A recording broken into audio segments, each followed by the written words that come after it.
What's up guys, and welcome back to Poppy Breakdowns. Now, today's beat that I'm breaking down, it is a style of Ed Sheeran's new song, Azizam. Now, even though this video isn't going to show you exactly how to make it, this is how to make a beat in a very similar style. The beat itself is also very simple as well, as this is more tailored to someone who is a beginner to intermediate producer, but I still encourage you to watch this if you are someone you think is an advanced producer, because you may learn something from this. But what I'm going to do is I'm going to break down this beat, talk about how I made it, and hopefully in the outcome of this video you'll be able to make a beat very similar to Azizam, Ed Sheeran. So with that all said, introductions. This is a very sort of like repetitive loop style production today, nice and simple, it's going to be easy to show you it. And also it's because Ed Sheeran's music, it tends to be a 4 chords almost of the time, because obviously it's going to be played on a loop pedal live. So Ed Sheeran songs in their entirety are very easy to make. Now, everything that is listed here, this is the order that I added it in, so you're going to get the full breakdown from start to finish of how I made this. So I actually decided to start with bass guitar today. Now, the bass guitar was the Rickenbacker bass by Native Instruments, but as I bounced it out, as you can see, it's Instrument 1 BIP, because there's a little bit of latency issues with this bass guitar. But I wanted to get the bass down first, because the bass is a real driving force in this production. So this was the bass.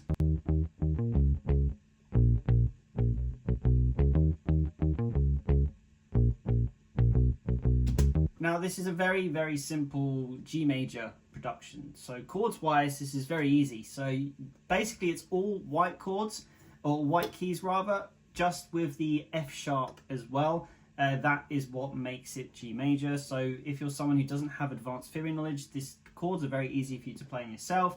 Now continuing with the bass, I wanted to add some synthetic elements as well as a deep 808. So this is the 808 one down here, adds a nice deep sub to it. I just had this following the root, and then to try and add a little bit of synthetic quality to the bass line, I've added in these 2 synth basses. The first one is the retro synth heavy punch bass, and the second one I added in was the PWM bass, again by the retro synth, which comes out like this.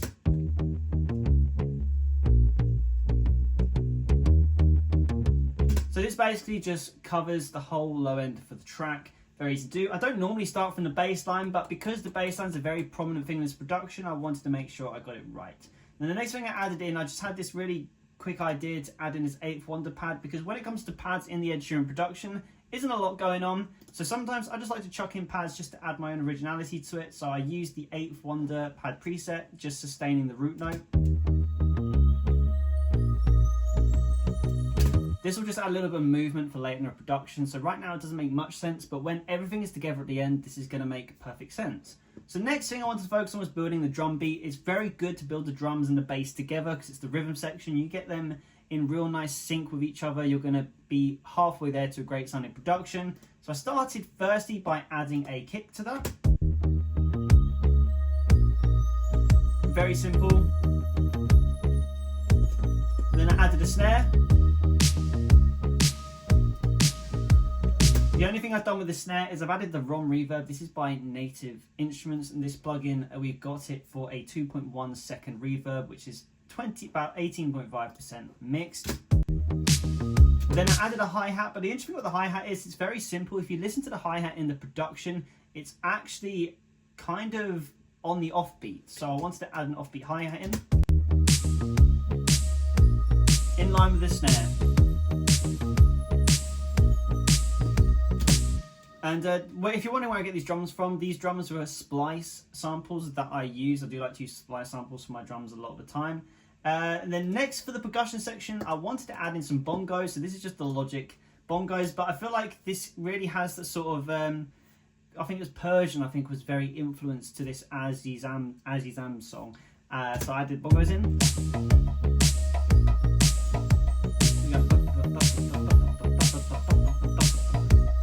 All of a sudden you start to hear the production really start to like come to life through the drums. Now next I just wanted to add a crash. This is very similar to the crash that you hear in the Azizam song. Again, it's a splice sample. Just looking through the library till I found something that looks similar. Again, we have a ROM reverb on that, 6.5 seconds. I really want this crash to kind of like decay throughout the whole of the 4-bar loop that we've got going on here. And then I just added another crash in because I like to layer crashes. Now we get to the fun part of the production, and it's an Ed Sheeran song. There's going to be acoustic guitar, and it's going to be layered. So all this is acoustic guitar that I've recorded in myself. We have a lot of different layers of acoustic guitar to get through to get the sound that we want. I just want to play it all together first so you can hear what it is that it's building up to.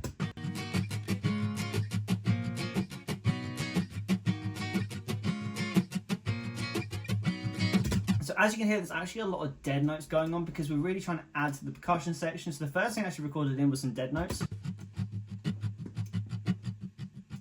And then just on top of that, I just decided to add in some guitar taps. I was literally just tapping the body of the guitar just along to the track. I just felt like you could add a nice little texture to it. And then I added in a second dead note. Now this was just to really try and like have the rhythm kind of like bouncing a lot more rhythmic than just like instead. So I hope that made sense. So next thing is the strummed acoustic. Now I layered two guitars together to get the strummed acoustic because I feel like when you're adding acoustic guitar to a mix, you want to have sort of like kind of like double tracking happening because this can add real good body to the guitar and really help it like sit in the mix and have its presence. So I've got these two guitars here. This is the first one. Then I've recorded in this one on top.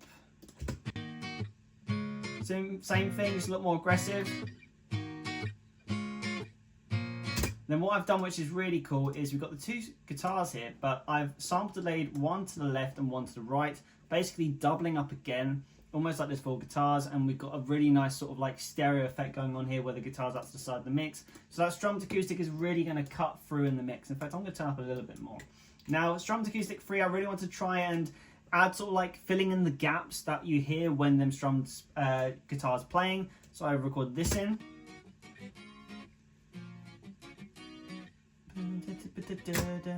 So as you can hear, like it really does do a good job of filling in the gaps.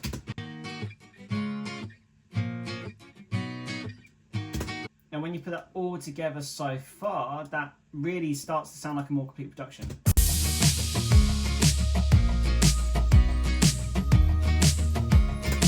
And then the next thing I did was just a quick reverse crashing just to help transition the sections.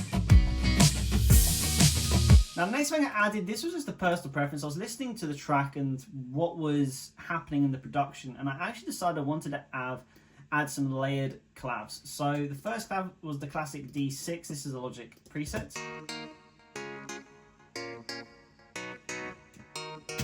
There's something very similar going on in the Ed Sheeran production. Then I layered that with the flying clav to get a sound that I was happy with.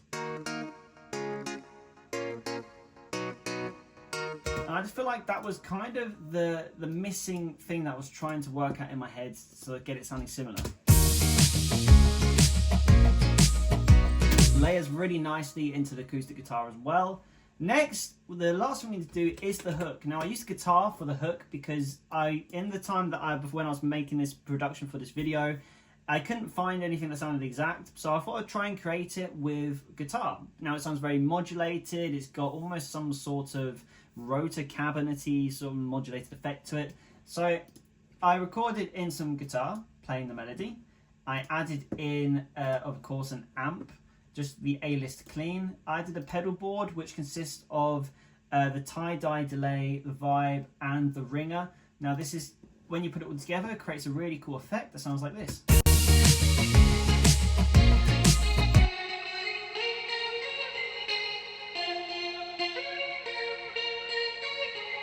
Obviously, the actual melody is different to the Ed Sheeran Azizam song because, as I said, this is similar. This isn't an exact recreation. It's kind of like trying to make it a little bit more original, but implementing all the ideas. And when you put it all together, the production-wise sounds like this.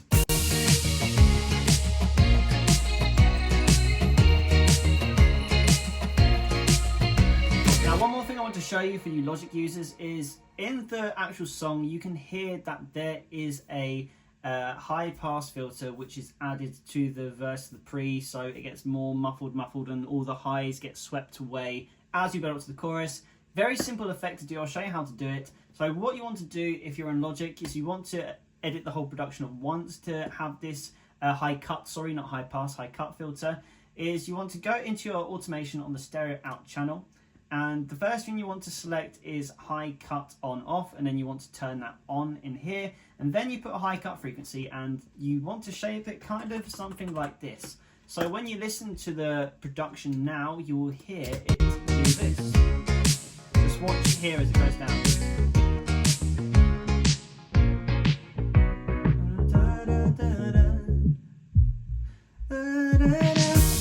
Something like that.